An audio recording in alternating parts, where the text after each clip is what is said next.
I always assumed humiliation was something that happened to other people, the sort of pain you read about, shake your head at, and move past.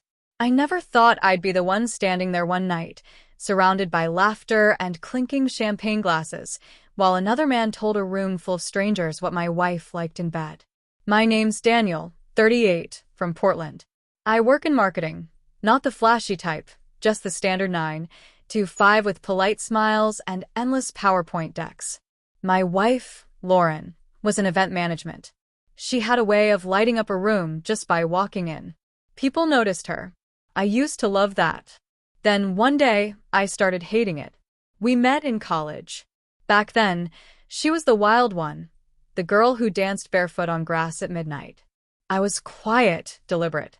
Somehow, she claimed I balanced her chaos for years. I thought that was love, being the anchor for someone who never wanted to stay still. But people like Lauren don't want anchors. They want wind. And I guess I'd been too still for too long. It started subtly. Longer hours at work, a sudden obsession with networking. The late nights that came with blurry selfies and captions like team goals. When I asked, she laughed it off. Babe, this is how events go. We drink, we socialize, it's part of the job. I wanted to believe her. God, I did. Then came Evan, tall, loud, effortlessly charming in the way men who've never been humbled often are. He was her new coworker, apparently a creative genius who got her energy. She talked about him. Too much, in that tone women use when they've already crossed a line inside but haven't admitted it to themselves. One night, she came home smelling of someone else's cologne, not perfume, cologne. She said it was Evan's by accident. We hugged goodbye, that was it. She rolled her eyes at my concern, dismissing me as paranoid. I said nothing. That was the night I stopped touching her. Weeks later, she invited me to one of her work events, a campaign launch celebration. I didn't want to go, but she insisted. You'll finally meet everyone. They've been dying to meet you. Funny how people invite you into a storm with a smile. The event was at a rooftop bar downtown. Soft lighting, expensive laughter, music that made small talk feel consequential. Lauren looked radiant, red dress, confident smile, but something in her energy was different, detached, like she was performing a version of herself for someone else. That someone else was Evan. He stood by the bar, surrounded by people. When Lauren introduced us, his handshake lingered a beat too long. His grin too easy. So, you're the husband? He said, like it was a punchline. The husband, I repeated quietly, forcing a hollow smile. The night crawled. Too many drinks, too much pretending. I stayed polite, laughed when necessary, but under it all, my gut screamed something was off. Then it happened, a joke, though I can't even recall which. Evan, slightly tipsy, leaned in and said loud enough for everyone to hear. You think I don't know what she likes, man? She told me herself. She loves it when the rest blurs into chaos. The laughter froze, then scattered. Lauren went pale, then flushed red. My heart pounded, every nerve ablaze. I didn't yell, didn't lash out. I just stared at her. And that silence, my silence, was the loudest thing in the room. Evan tried to backtrack, slurring something about, just a joke. Lauren started crying, whispering my name. I set down my glass, nodded once, and said, "Enjoy your event." Then I walked out. The city was cold that night, and so was I.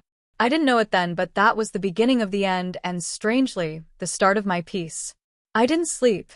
Not from anger, which had already burned itself out, but because of the quiet that followed. The kind of silence that isn't empty, just heavy.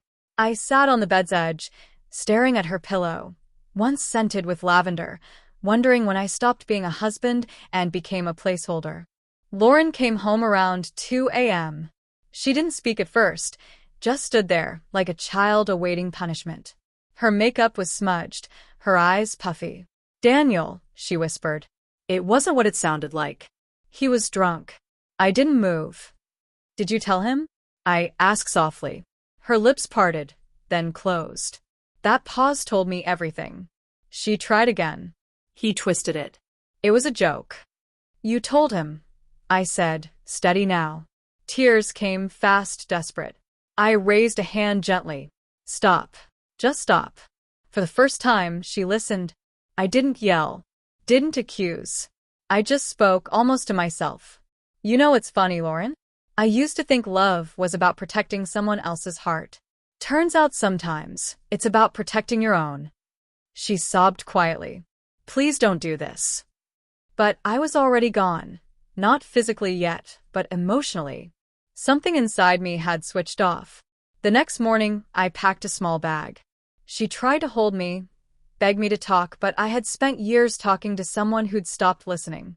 I'm not leaving because of last night, I told her. I'm leaving because last night showed me who you already are. She cried harder. I walked out. For weeks, I lived in a small rental across the city. Quiet, impersonal, perfect. I worked, cooked for one, took long night walks. I replayed that evening in my head, awkward laughter, Evan's faltering grin when he realized the damage done. I didn't block Lauren. She texted, guilt wrapped in nostalgia. I didn't answer. 1 month later, she asked for closure. Against my judgment, I agreed. We met at a small cafe, neutral ground. She looked thinner, paler, like a shadow haunted by her choices. I miss you, she said. I ended things with him. It was nothing. I swear I was stupid. I stirred my coffee. You didn't just cheat, Lauren. You betrayed respect. Once that's gone, nothing else matters. She reached across the table. Can't we start over? I looked at her hand, the same that once traced circles on my back. You started over the moment you let another man speak for you. Her eyes filled again. I nodded slowly. That was peace. She didn't understand. Maybe never would. 3 months later, I heard the next chapter. Evan had been fired. HR learned of inappropriate workplace behavior. Maybe karma listens after all. One of Lauren's old coworkers reached out.